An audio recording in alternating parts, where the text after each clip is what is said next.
Ladies and gentlemen, boys and girls, welcome back from Shanghai, China. You're currently watching English coverage of the 2019 Auto Chess Invitational, $1 million prize pool. And are we exactly halfway through? We're a little more than halfway through, especially based on how long yesterday was. But we've been having a ton of fun. My name's Axel Toss, and I am pleased to be joined by Scoundrel and Claytano. Gentlemen, it's your premiere on the broadcast today. How are you guys feeling? Well, we were observing that entire last round and very impressed with kind of the level of play that we're seeing from the high-end players here. A lot of high rolling, of course, there always is, but realistically, I was most impressed with Jinsu. I think he had such a wide breadth of builds that he made work for him, and he was consistently placing really highly. Big hopes for Jinsu going into the finals. Even though he got 7th. But he did get second. Managed to climb his way back. Yeah. And honestly, I think everybody's talking about that last game going into round 53. I mean, that's insane. Everybody likes to see it, but honestly, I was watching the plays from Boomerang, and I was like, okay, what are you doing? He took off the 3-star Pirate Captain just to force it. And yeah, like I understand we want to see the Roshan and the fans want to see it as well. But there were some times where I was like, okay, like just finish the game and let's not go for, you know, the longest game in history just because more like, you know, it is $1 million tournament. More camera time. More camera for time. the sponsors. Yeah. Me and Clay were pretty sure. It's a little risky, you know, just like. We were pretty sure he was strictly trolling. Yeah, like we were like, you're taking off the 5-item water spirit to try and force this tsunami stalker or whatever. Yeah. And I was like, just sell your tsunami stalker and then put your water spirit back. And anyway. this is something he probably could have won around like 46 or 45, like 44 or something like that. Right? It was a really cool game to see because we saw a load of 3-stars that we just don't get to see that often. You know, the 3-star Pirate Captain, the 3-star Storm Shaman. Those are just putting on a show. Putting on a show. It's not the worst thing in the world, but it did make my heart skip a beat because I'm like, oh, just finish it, you know. But it was cool to see some of those 3-star Storm Shamans in those. Are you surprised overall about the players that we saw qualify from Group A? I think Hosanna was one that I felt like had a really strong showing going into today's rounds, and I think he got 8th the first game, so it just put him in a hole. It could have maybe gotten his head as well, so trying to climb back from it just like Jinsu did, but didn't have either the rolls or the luck, or just, like I said, it got into his head. So, but I mean, Shredded played very solidly throughout the entire time, had one finish where he wasn't in the top 4. So we were talking about that behind the scenes too, just playing very consistently all the way through, and that clutched himself at least a minimum of $18,000. So it's amazing for him. Yeah, it's amazing insane for him because he reflected his performance from yesterday, where he was just solid, just all the way through, playing for that 3rd and 4th spots, and honestly, really impressive stuff from him because I feel like he adapted really well every game to at least give himself a fighting chance in most lobbies. Chuck, the filthy high roller that he is, managed to get himself into 3rd. Really happy to see Chuck there. I don't know if any of you know, but Chuck has got a history in competitive mobile gaming. He was a professional MOBA player for Tribe Gaming as well as TSM for Vainglory.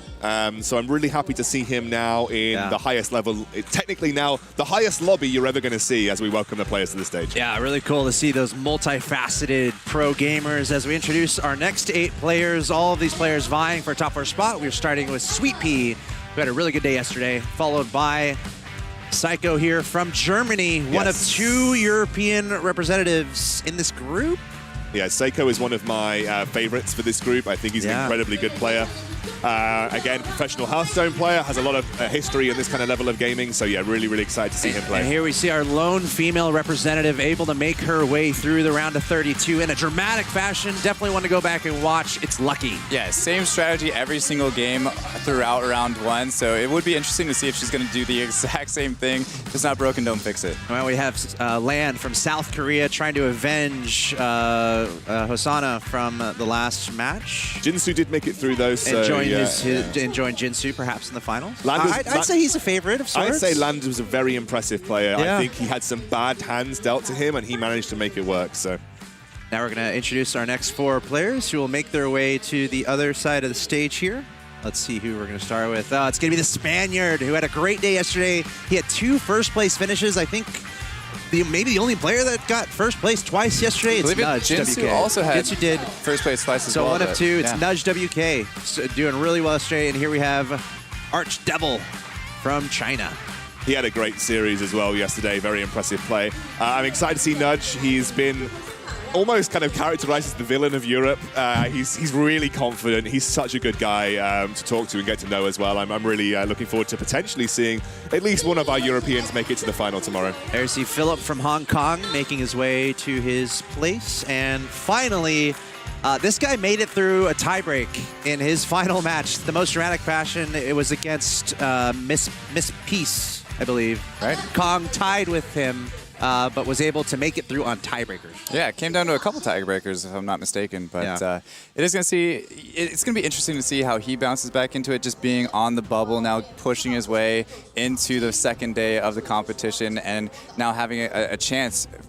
You know, the slate's wiped clean, all the points go back to 0, and he's no longer on the bubble right now. Everything's tied. It's auto chess at the end of the day. You enter into a game, you're at the same level as everybody else. You know, as most people tell you with auto chess, the skill comes from managing your RNG and managing your RNG to give you the best outcome. So all of these players are very competent at that. I'm really looking forward to seeing this series. Yeah, and you know, we have 6 games in the finals. We have 4 games here, which is different from 3 from yesterday. Can y'all talk about that a little bit? You know, I guess it might not be a huge difference from 3 to 4 games, but you know, you're talking about managing RNG. The more games, the better with that RNG management. So how do you think that changes things? More games, the better. Best of 3 is a little harsh. It's almost like flipping a coin, but I don't want to say that it's that much because it does, you know, discredit those guys that do manage that RNG as best as they possibly can and make it as consistent as they can as well. But best of 4 does give them a little bit more leeway. So if they do lose one game, they're definitely not out of it. Yeah, so essentially, the more games, the more likely you are to see the players that are the most consistent rise to the top. And with auto chess, it's not about the players that get that first place once, as we've seen with, you know, like Monty in his first game. It's about the players that can consistently place in the top 4 and top 3. Those are your best auto chess players because they're going to accumulate the most points and they're going to be the ones that come out on top more often. So the more games there are in a series, the more likely we are to see the best players get through, and that's always a good thing. And something else I wanted to ask you guys, especially based on what we saw in the last match. I think we talked about feathered builds yesterday a little bit. We saw that relatively effective from Azu, at least in the 3rd game, not so much in the 4th. Speaking towards like non-conventionality or whatever the word might be, like what kind of back pocket strategies might we look out for if maybe these guys might have something standard that's not working and anything like that? You guys I want to add a caveat because I did hear the conversation about feathered. The caveat to that was the only reason he did well in that game was because he had a dark spirit with a refresher orb. The feathered build itself was not actually that impressive. It's me and Clay were talking about it. It's a great mid-game build. You get a 3-star Taboo Witcher with your 3-star frontline. You're going to have a good time most of the time. But the only reason he stood a chance in the later game was because he had a Dark Spirit with a Refresher. It's definitely not a reliable build that I would even think about going in $1 million tournament. So I don't see these players even trying it out this time as well, but I think any other back pocket strategies or anything unconventional? I think it's not necessarily unconventional, but again, it's still just trying to get to the top 4 and move on. So I really think that Hunters are that kind of go-to consistent build. We've talked about Knights being a little bit of a gamble because if there are too many players going Knights, you can just low roll them and get 8th, and 1/8 could be the difference between going on or going home. I think there are 4 builds right now that are good, and I think those are the 4 builds that you see consistently do well. 6 mages or 6 dragon mages. We saw a lot of mages in the last game in particular. We did. Knight Glacier, Hunters, and then also Beast Warrior. Those are the 4 builds. And then apart from that, you're really gambling whether you're even going to have a build that comes together. Well, we're moments away from getting into the next game. I have a feeling we have a video that we're going to see. And I have a feeling it's with one of the commentators, because that's what it's always been so far. Okay, no, it's actually going to be from a player. It's going to be our German player, Seiko. So let's take a listen to that, and then we'll jump into commentary in the beginning of the next semifinal. Today will be much harder, I think, because I'm facing my sensei as well. So pretty scared. He's taking one of the top spots, I think. So there's only 3 left. So yeah, I just hope to get a good game 1 maybe again, so I can just go for 3rd and 4th maybe, the other games. Yeah, so he's talking about his sensei and being afraid of him, or basically giving him just giving him one of those 4 spots to move on. And Yeah, I was actually talking to him a little bit earlier yesterday, and that sensei is Nudge WK that he's talking about. So it is one of the players that he wanted to stay away from playing, but obviously respects him enough to give him that nod. And I think he's definitely well within his realm to clutch himself a spot tomorrow as well. I think Seiko's got what it takes to stand up to Nudge. I think Nudge is a great player. For those of you that don't know, Nudge is also a competitive card gamer from the very popular game Gwent. No, but yeah, he used to be a competitive Gwent player. So yeah, and apparently also with a big history in StarCraft and League of Legends. So Nudge has got an incredibly storied history across competitive gaming, and to find himself in the semi-final after being, I think, one of the top players on Europe since the inception of this game on mobile. He's been fantastic. A lot of players getting very few items on these first rounds. Sweet Pea doing incredibly well, but Lucky and Philip, Lucky not living up to her namesake this time round, both picking up 0 items, going down the Shredded puzzle path, but Shredded still made it, so... Yeah, and these item pickups early game are definitely going to kind of decide what build you're moving into. Kong already with 2 Magicka Crystals gives him a really strong start to think about transitioning into mages during the mid game, and then with the pickup of a Frantic Mask or some Wooden Sticks, thinking of going possibly into Knights and throwing them onto a lively Knight. But yeah, we do see Lucky with her favorite strategy. Her patented. Again, if it's not broken, don't fix it. It got her this far. So she goes straight into an open fort, looking to most likely go into Glacier Knights, as we've seen so many times. That's the question I need to ask here. Is Lucky did this throughout the entire series of quarterfinals that we saw her play in. Now in the semi-final, she's gone exactly into that strategy once more. It is carbon copy. Open fort. She doesn't play a true open fort build. She doesn't buy absolutely nothing. She plays an adjusted open fort build where she even fields a priest if she can find it, which is what you do in a lot of open fort situations anyway. But she also picks up any Glacier Knight units that she sees on the way to that 50 gold barrier. So I'm looking to see if she is going to make that same build happen. But Nudge has already kind of demonstrated that he's got a 2-star Lightblade. That is already putting pressure on Lucky because she's losing Lightblade Knights from the pool that she'll want to pick up as she goes along. Yeah, it's a super early 2-star Lightblade Knight from Nudge, but again, something that maybe not necessarily would be the most thought of, but if you know that one player is going to be open forwarding every single game, it actually changes the play style of all of the other 7 players in the lobby. You can either decide to open forward into it and hope that she grabs you and potentially loses her lose streak, but at the same time, it's such a gamble for you to even want to do that because it puts you in that same risk of it happening to you. So a lot of players either just are going to middle in this game or they're going to 100% win streak, and there's really no in between with Lucky going open forward every single time. That is a major issue when it comes to how you manage and build your economy, because if you know that you've got a player, just as you said, open forting every single game, no longer can you look to effectively lose streak. You are either going to then have to... She basically throws the gauntlet down. Yeah. She says, okay, open fort into me, take the risk that I get you or you get me and see what happens. Now, this may come in later down the semi-final where you may want to keep Lucky out of the standings if you're 4th or 5th or whatever. But this definitely changes the dynamic of how everyone's got to play. You are essentially left with, I have to win streak or middle. There is no lose streaking because Lucky's going to ruin that for me. So this is a really interesting dynamic when it comes to the way the semi-final works. Yeah, I think you'll see a lot more players leveling up on curve here because they know that, again, they're not going to keep that lose streak for very long. So just maintaining that HP and forcing more of those players that are lose streaking or trying to lose streak into a lower HP position so that they can't actually climb their way back into it. But we do see an early feathered start from Archdevil, but he actually has a really, really good feathered start, about as good as you can possibly get with 2 2-star Warpwood Sages and then a pair of Dwarf Snipers as well. That's the main thing here. So obviously looking into a feathered Hunter build, and at this point, I wouldn't even see him thinking about transitioning into anything else. This is basically it. This is... Everybody in the lobby knows this is the build he's going. Yeah, once you've got 2 2-star Warpwood Sages, Warpwood Sage is like your critical Druid unit to essentially give yourself a good front line. Like, Warpwood Sages, in my eyes, apart from maybe Razor Claw, the most important druid unit that you can get to 3-star in that build, because he just becomes really tanky really quickly, and if you can stack him with items, it becomes even better.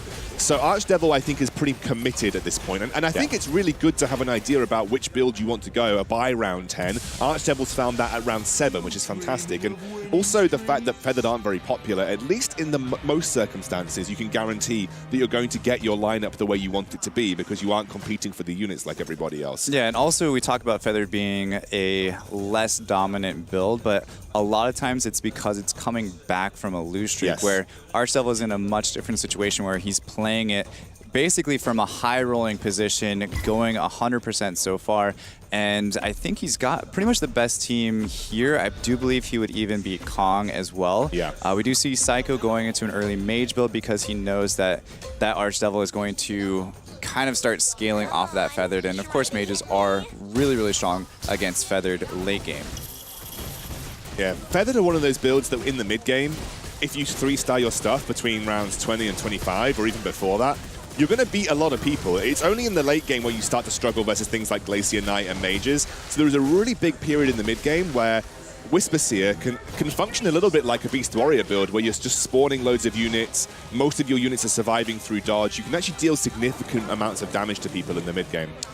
And here we see Sweet Pea actually looking at mages as well. And we did see a lot of spirit mages, including Jinsu on game 4 from the last group as well. So something that we've actually seen quite a lot of in this tournament is going spirits, and it does work really nicely against those Knights Glacier. It also works against the other warrior players early game as well. So a lot of you might not know why you're seeing spirits in a lot of these 6 mages build. Well, obviously Water Spirit deals a significant amount of damage with his ability, which is a great addition to any kind of mage build. But there is a couple of reasons why I think Water Spirit is mostly featuring in the Korean and the Japanese builds for the most part. It's because he's pretty tanky at 3-star. You can load him with items and he becomes a pretty good tank. He actually counters Hell Knight with the Spirit bonus. It locks down any 3-star Hell Knights that you see in Glacier builds a lot of the time. And when he uses that ability right there, he can often turn backline DPS onto him, which draws fire from mages, hunters, and even knights away from your main team. So that allows the rest of your mages to function and get the damage down. Yeah, and if we actually go back to Sweet Pea real quick there, he's got such a thick bench right now.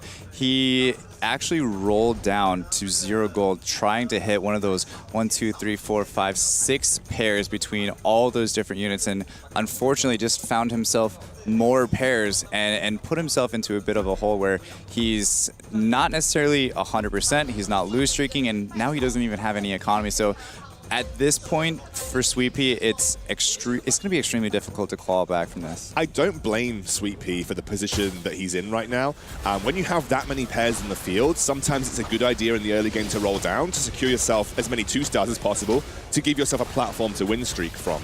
Like, I think that is perfectly okay. Yeah. He was just very unlucky not to find and complete any of those pairs. No, right there. Absolutely. That was the correct strategy going into it, but it's you're right, because look at everyone else's economy, and Sweet Pea isn't even level 6, so it's not like he's spent any gold to get up to level 5, or at least he's maybe only rolled once into experience, and he's at 5 gold. This is a big mountain to climb for Sweet Pea to get back into a good position now. No, definitely 100% agree there. And a look at the items here. We do have Archdevil with already a Dwarf Sniper with the Frantic Mask on him, land with half of a Refresher Orb, and some pretty low rolling items from Philip. He's only got 1 Cattle Hide armor to flaunt here, and we do see Lucky still possibly putting in some units now and actually not open forting anymore, going down to just 57% HP as well. So yeah, so she's gonna start looking for her 2-star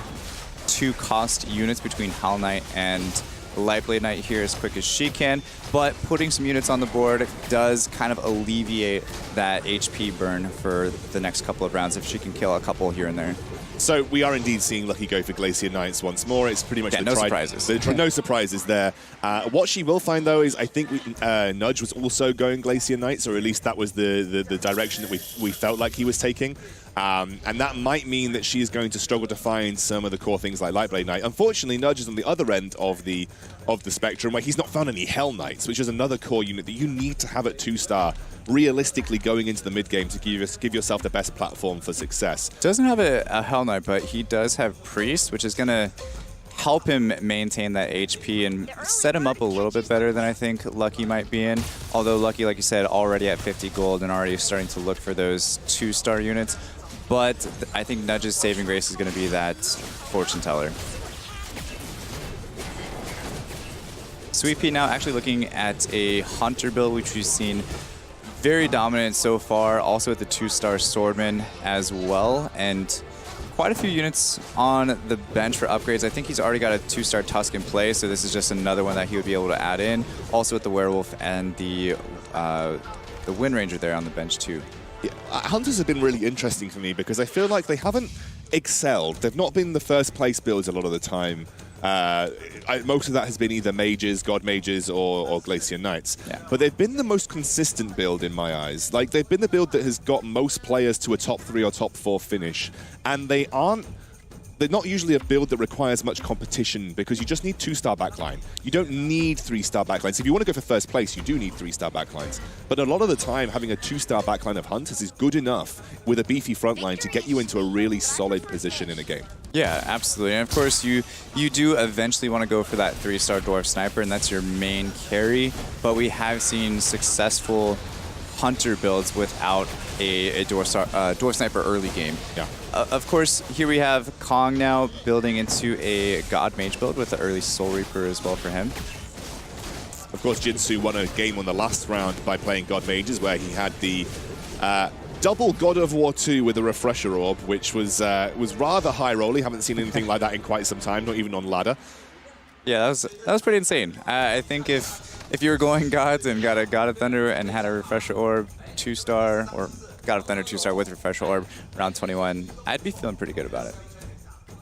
Pongo, again, nine rounds into it, or nine win streak, 100% at round 14. Just looking to get one more round into the creep round to kind of clutch that almost 7 extra gold because of it. 3 from the win streaks, and then of course the 1 from winning, and then a 3 from the creep round win streak as well. Nudge has actually fielded a full set of units once more. He has kept the Priest on, of course, just to make sure he's not taking much damage from the lose streaks, but he is indeed trying to continue his lose streak in a similar pattern to Lucky. Lucky has actually taken a significant amount of damage heading into the neutral creep round. Has she actually ended up winning here? Yeah. I think she just ended up winning coming into the wolf round. Now, that is actually something that's really interesting, and I don't know how you feel about this, Clay. When you're in a situation where you've built a 10 loss streak into the wolf round and you lose it just before the neutral round, that is, in my eyes, the biggest feels bad man in the world, because you lose the free lose streak gold going into the wolf round. Yeah, no, I understand what you're saying on this one. However, with her being at 31% HP, I don't necessarily think it's the worst thing in the world to save that, because imagine if she would have, say, lost another one extremely hard. She would have gone down to possibly 20% HP, and that's just, I would say, a more feels bad man than losing that extra 3 gold from the lose streak, or actually even 2 gold, because she's going to gain 1 from winning, right? So it's just something in her position. I would say it's fine. Yeah, it's fine. Just now start to level up and add in those extra units that she has on the board. And of course, still look for your Hell Knight 3-star, but she's kind of far away from it now. Already level 6. No sense in rolling anymore. Level up, get that extra Soul Reaper and 4 Knights in there. Yeah. And I think that's going to be her best strategy, and try to win streak from here on out. I think and she also can. not maybe greeting on that 56 gold so much to kind of ensure that she doesn't lose anymore at this point. Oh my god, 3-star Desperate Doctor around 16. I mean, it's not the ideal 3-star, but definitely out of the Glaciers, you're looking at it and thinking it's probably one of the best 3-stars oh, yeah. you can get. That is such a big upgrade. She is on 100% going to be looking for a win streak position from this point forward. That is insane. And then it also is going to be putting pressure onto Nudge, because she's got the 2-star Hell Knight. She's got the 2-star Lightblade Knight now. She's in a great position to, again, find a successful Glacier Knight game off the back of an open fort. Yeah, and something we haven't seen too much of in this tournament is a God Mage build. We've seen it a few times, I would say just a handful of times compared to the other comps, and now we see Philip going it, and I believe there was one other player in the lobby going with a God Mage build, if I'm not mistaken, but he does have a Storm Shaman and an Egg on his bench, which putting in a 2-star Storm Shaman early with God Mage is ridiculous. It's Kong. Kong's found himself that God Mage build very early Yeah. on. What I will say is I think a lot of this has been mediated by the 2-star Thunder Spirit. 2-star Thunder Spirit is absolutely insane and is integral to mage builds. It's like the core mage build for the mid game. Combine that with a 2-star Flaming Wizard. I'm assuming he must have some Magic Crystals somewhere because he's not running with the source. Now, interestingly enough, Thunder Spirit generates his mana so quickly anyway that he doesn't really need Magic Crystals, but Flaming Wizard would to make sure that she gets her abilities off early enough in the fight. But if he's got Magic Crystals on the Flaming Wizard, he's probably having a great time here. Yeah, I think Kong is actually the player that picked up the 2 Magica Crystals after round 3, if I'm not mistaken. I'm just not sure where he put them. So it looks like one is on Soul Reaper, and then there's probably another one on his Thunder Spirit if I had to absolutely guess. Of course, Thunder Spirit or Flaming Wizard, if she does get her ultimate off a little bit quicker, then she generates that attack speed, yeah. And it would potentially be something that you end up selling later on. But it looks like picking up the Pirate Captain, he's going to be switching into more of a 6-mage Dragon Knight build later on, which I would say that it's a little bit stronger than a God Mage build, and God Mage really relies on the Thunder, God of Thunder as well. So we can have a look at Archdevil, who we were kind of following from the beginning of the game with this this feathered build. He has got 6 feathered on the field. He has got the Hunter build. He is essentially at the place he wants to be synergy-wise. Maybe not the place he wants to be unit-wise, but he is there.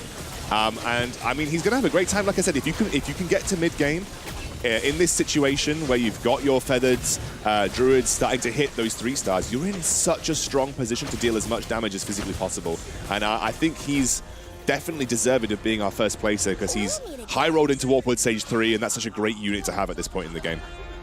Yeah, he definitely had that Warpwood Sage extremely early. I think he actually just made it like a poor man's Warpwood Sage, to be completely honest, because I didn't see a Razor Claw there. Of course, if he did have a Razor Claw, he would have still have it on his bench. But either way, he does have that 3-star Warpwood Sage. Just cost him a little bit more gold to get there, unfortunately.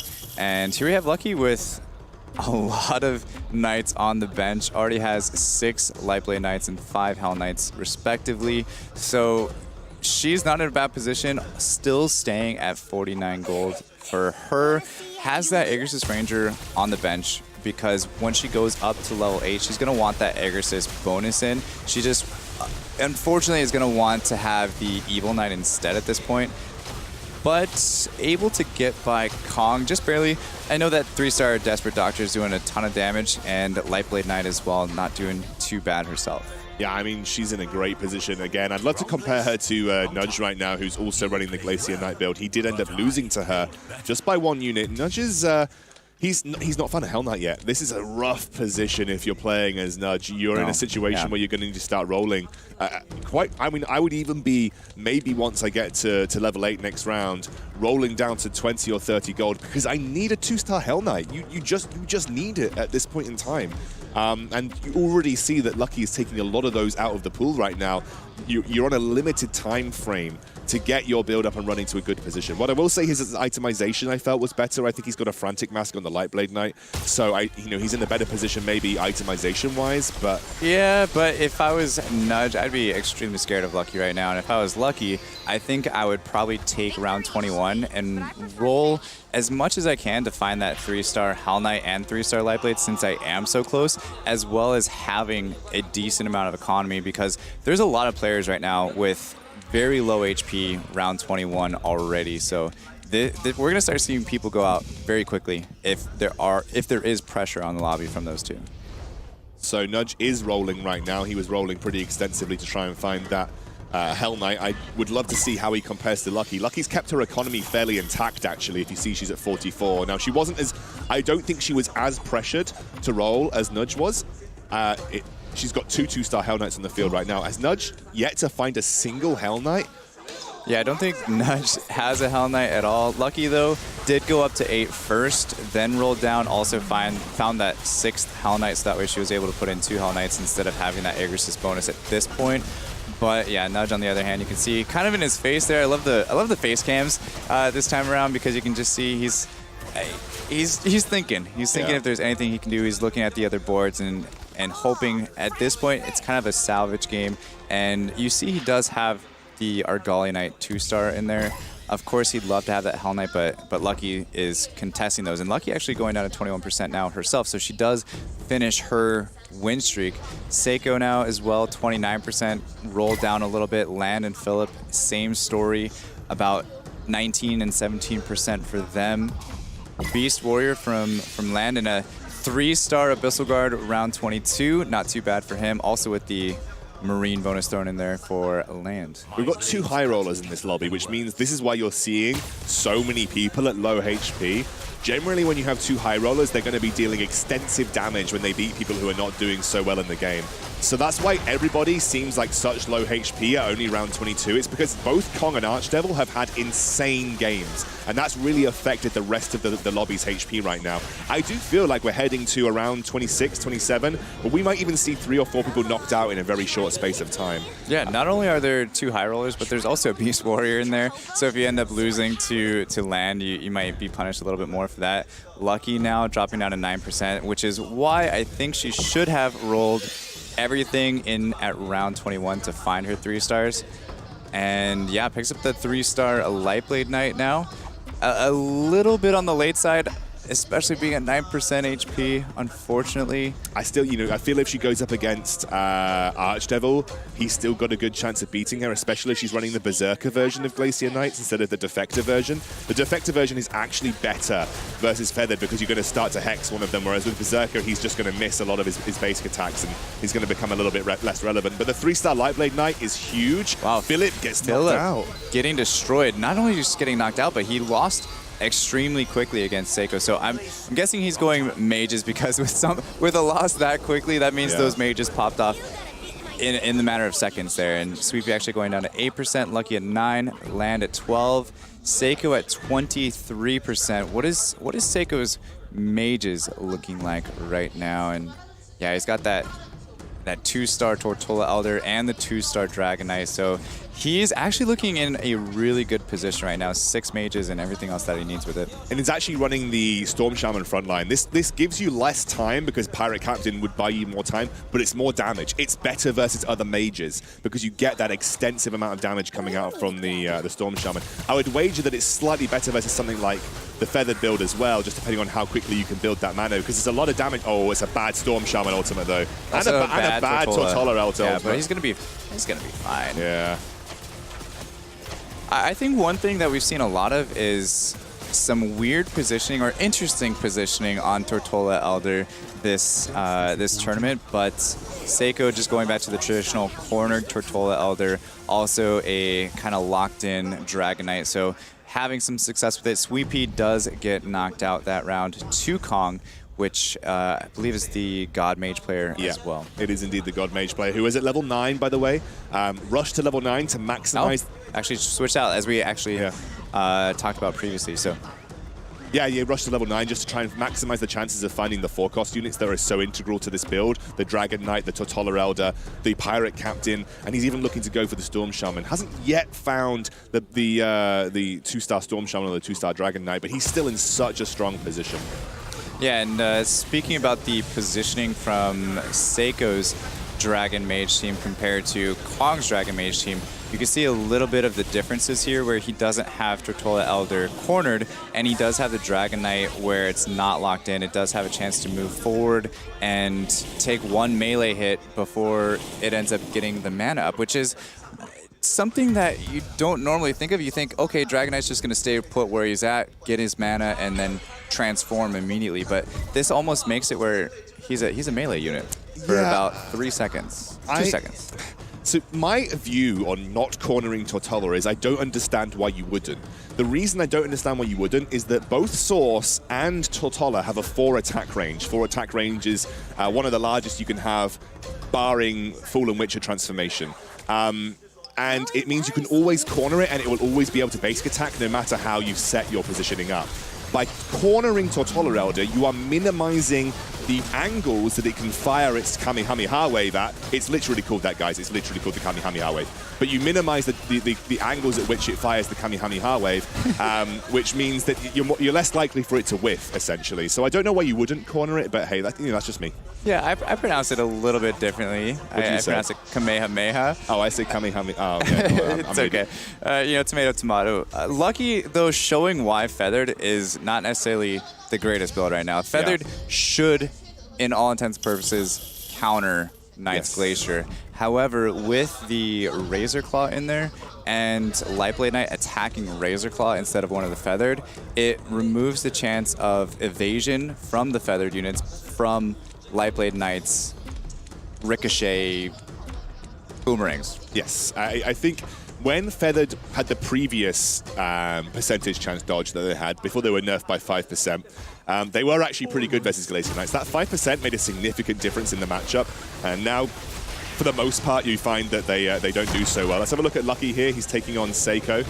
See if his Beast Warrior can survive another round. He is so close to being dropped out. I think he should be okay, though. I think he's going to get through this one. Yeah, the Marine's definitely helping him out here quite a bit.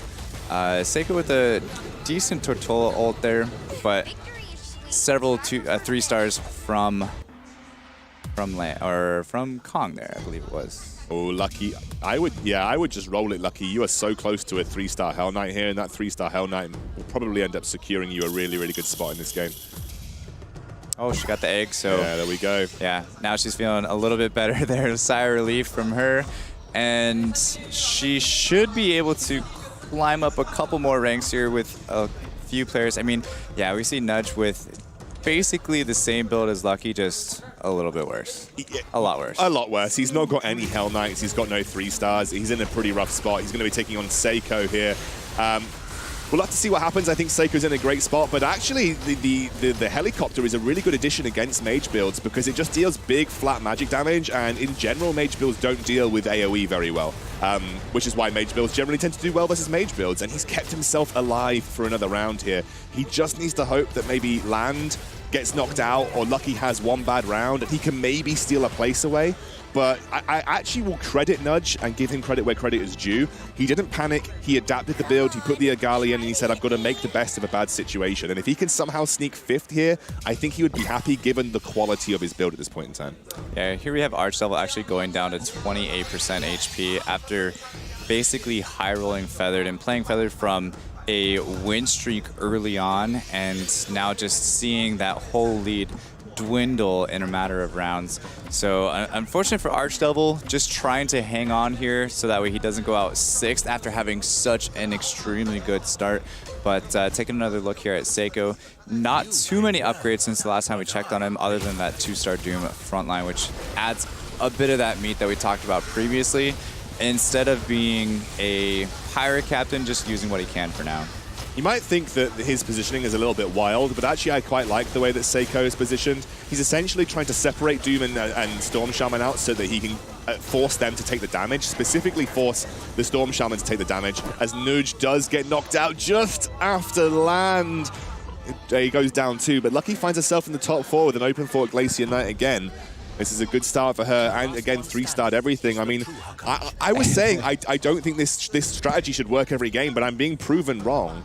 She's managing to, time and time again, turn an open fort Glacier Knight build into a winning strategy. I will give credit where credit is due. If no one is willing to step up to counter this and no one is willing to shut down the open fort, or by trying to take that risk themselves, then Lucky's going to be in this situation a lot.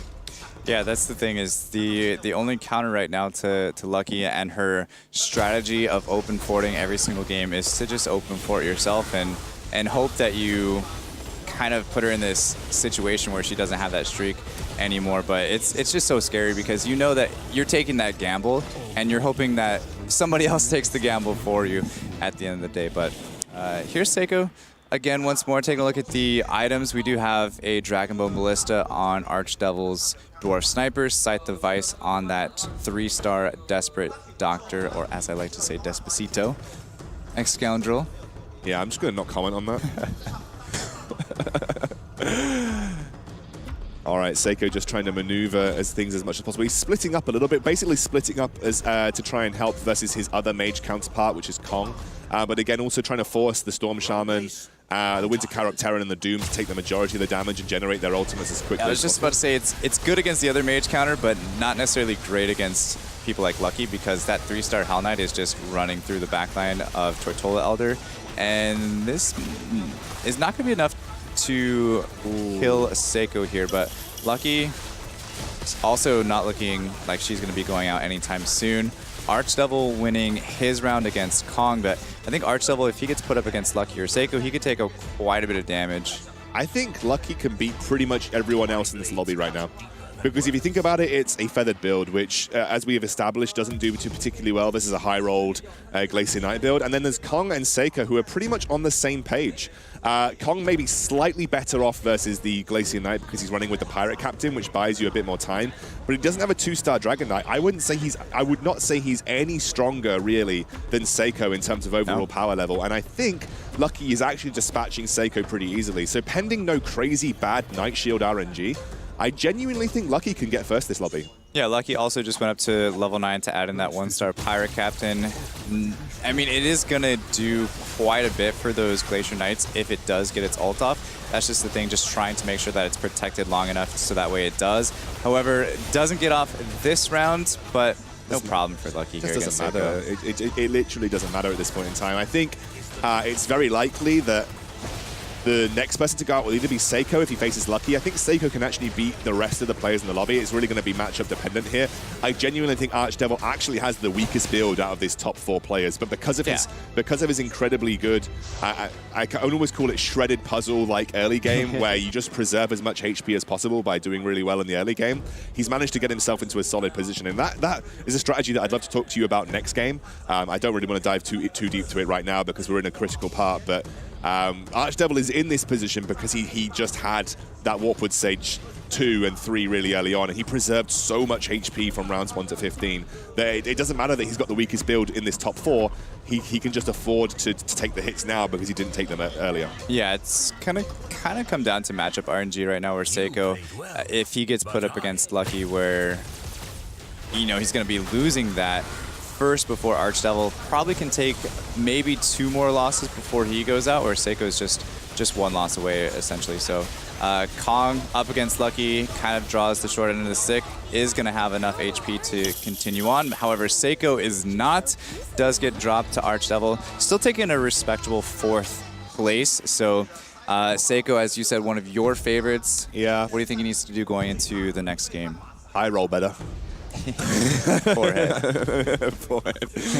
I think he played an okay game. I don't think Seiko made any obvious mistakes here. I just think that he dealt. I mean, this is a great. I will give Archdevil props here. This is a great adaptation. It's given him a better matchup versus Kong and also Seiko. I didn't see this because it's the first time we've seen the Tsunami Stalker here, but 2-star Tsunami Stalker with the Marine bonus. It's giving him a much better matchup versus Kong and Seiko, which is allowing him to adapt really nicely. I think he may even end up being able to beat Kong in this particular matchup as well. Yeah, he's looking good right now, especially like you said with that Marine bonus. It is going to give him the upper hand versus Kong.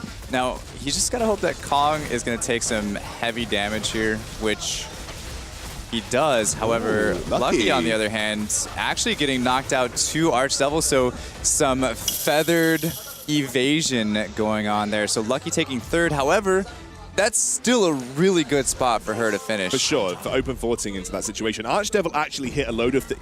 Since I was talking about his build being weak, he actually hit a load of thresholds that has made him really strong. He hit the 3-star Shining Archer, which is actually a pretty big upgrade as well, because not only does that massively increase the HP of a hunter that's got evasion, it also massively increases the damage output of that particular unit, as well as the damage that the ability does too. So that's a nice upgrade for him, and it's given him a better outcome. And I'm wondering if he got some good itemization on his Warpwood Sage, allowing it to tank a bit more versus those Glacier Knight builds. But he's certainly got some units that have massively increased his odds versus both Kong and actually in that situation Lucky. So I will give credit to him. He adapted his build really nicely and high-rolled into a 2-star Tsunami Stalker, which always helps. I do think Kong still has the upper hand in this. Level 10 versus level 9 Archdevil also has the 2-star Devastator in there, which is going to do basically everything that he wants it to do and doesn't really have to worry about the evasion at that point. Yeah, I think the positioning of Taboo Witcher is going to be important here, because if you position your Taboo Witcher right in front of the Devastator, you're going to limit what that can actually do. I do want to point out a unit that is pretty critical. There are two things, obviously, that is critical about Archdevil's build. He's got the Marine bonus in there with both the Siren and the Tsunami Stalker at 2-star, but also he's got the Shining Assassin, which a lot of people overlook as a really important unit versus mages. The reason it's important versus mages is it actually distracts them. And they get locked up attacking it when it uses its shields, so much so that it actually becomes a major sticking point for the Feathered build. Unfortunately, it got silenced, so it couldn't make its ability work out here, but if it can actually get to the backline and not get silenced, it's a really, really good unit to have in this matchup. Yeah, you also see that Devastator just being absolutely devastating. You can't beat me. This is what we pay you the big bucks for, Clay. This is what we pay you the big bucks for. Oh, absolutely. I'm here all weekend. Don't worry.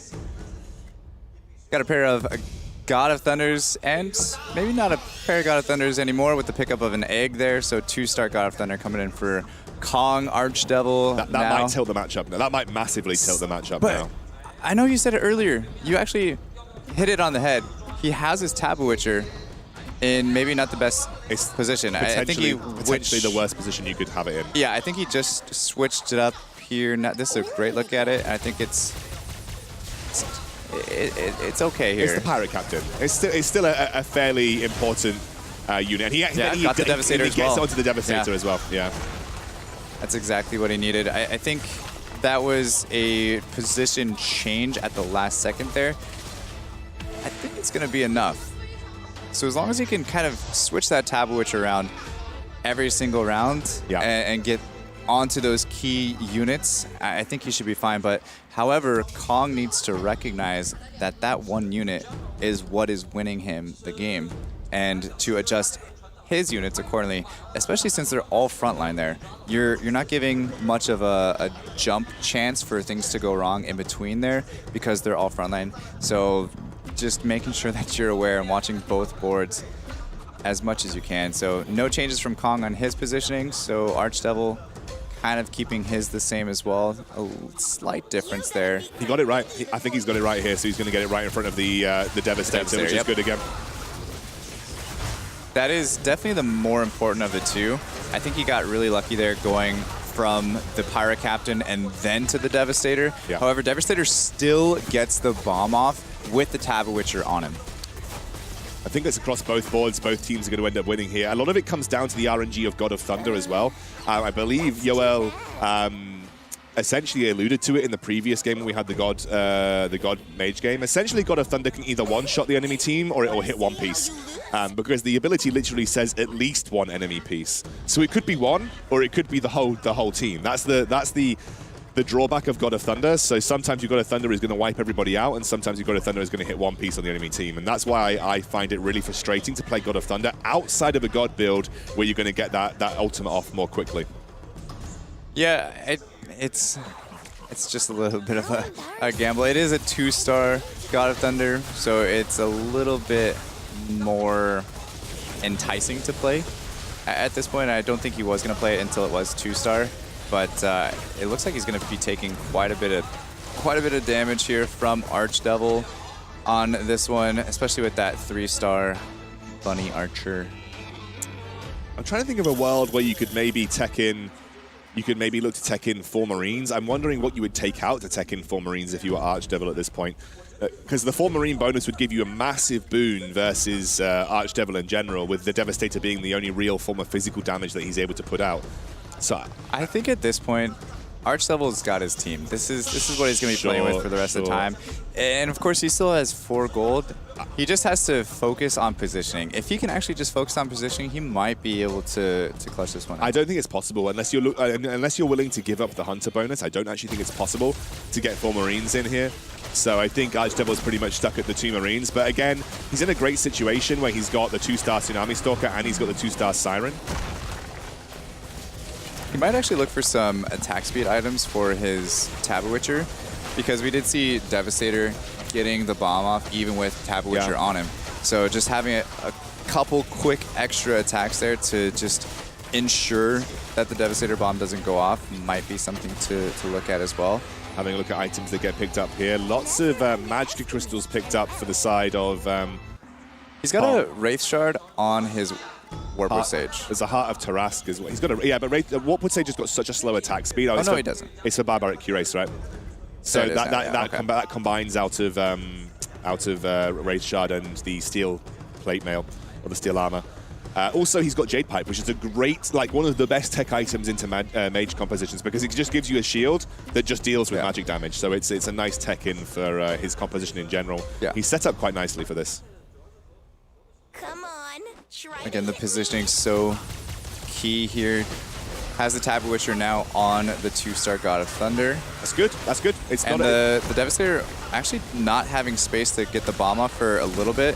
Does get it off eventually once that God of Thunder goes down.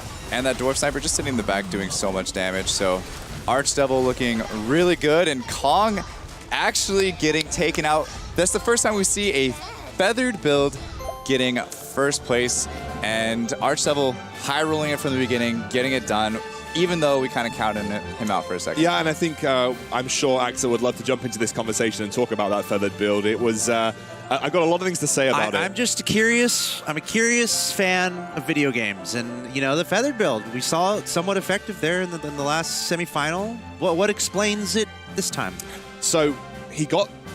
We kind of mentioned it right at the start of the game. He got the 2-star Warpwood Sages super early on, which makes it really, really powerful into the mid-game. He preserved... Usually you open fort into Feathered, right? Yeah. So you actually lose 50% of your HP before you even get your build going. He didn't need to because he high-rolled into it, which is something that you don't see too often when it comes to Feathered builds because Warpwood Sage is a 3 cost and you don't usually get the chance to find Warpwood Sages much until you're level 6 or level 7 a lot of the time. So he just high-rolled really well into it. And then... Well, okay, yeah. It's not a great term, right? But then he adapted his builds. You just go with the flow with it, you know, if it works out. Well, Clay said really well, round 7, he's like, you don't move from this build at this point, and he didn't, and it was good.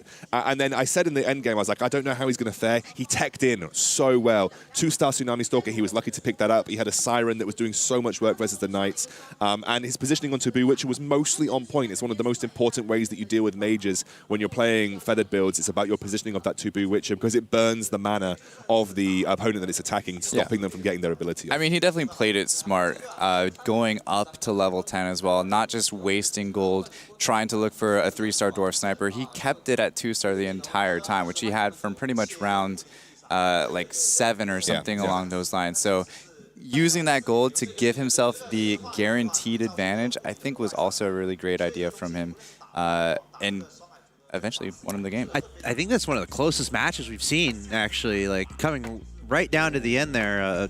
They were incredibly close in health up into the very end as we see the match details here to see just how close it was. 31-10 there for Archdevil. I wish you could 28-13 there for Kong. I wish we could see the items for Archdevil. I don't know, obviously we can't at this point in time, but we talk about Glacier Knights and itemization. Feathered is another build that really scales well with itemization. Specifically, he had a ton. Specifically Warpwood Sage, because if you can make that Warpwood Sage tankier, it means that every hit that you dodge, you take no damage. Every hit that you take, you're going to take reduced damage. So it massively increases your effective HP as a unit when you have more itemization on your defensive units in Feathered. So he just, I mean, I talk a lot of crud about Feathered builds, but actually he just hit the perfect storm of Feathered in this game. That doesn't mean we're going to see Feathered go into this insanely OP meta. It's still Feathered. He just happened to get the right build, the right items, and the right rolls. That's what you got to look for in a $1 million situation here.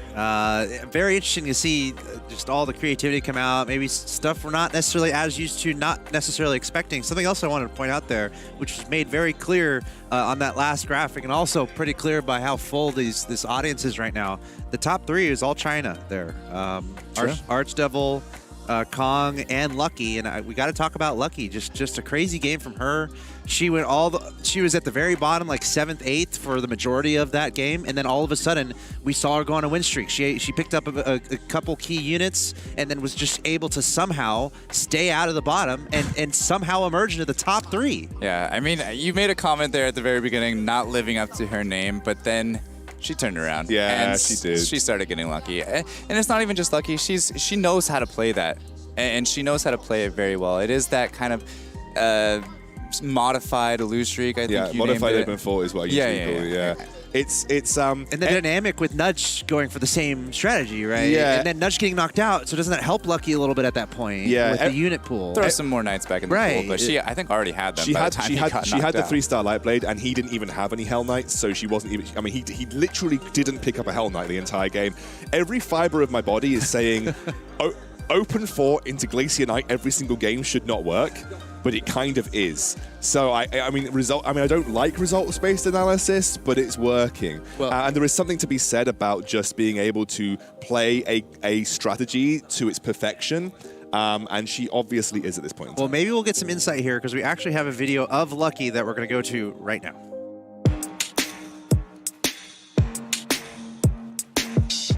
男朋友介绍我玩，那个时候我们想一起找一款一起开黑的游戏，然后就他推荐了这个，可以翻吗？翻得出来吗？这样还或者就简单一点，就是我觉得我坐在这里有3分运气，然后7分可能是我喜欢玩一些就是攒经济的套路，就是让自己就是这种有更多的机会去，就怎么说呢？就多点几下来牌，那个要怎么说呢？就比较重体验，不是很重视结果吧。我只是想看一看，就是首先就是控制冰山技能走到多远，还有就是能有这么好的一个机会来参加这样的活动，也感到十分荣幸嘛。然后来体验一下，因为我是一个没有任何电竞经验，也并非是一个主播的素人嘛。其实他们不太知道我打这个比赛，然后也是后来就是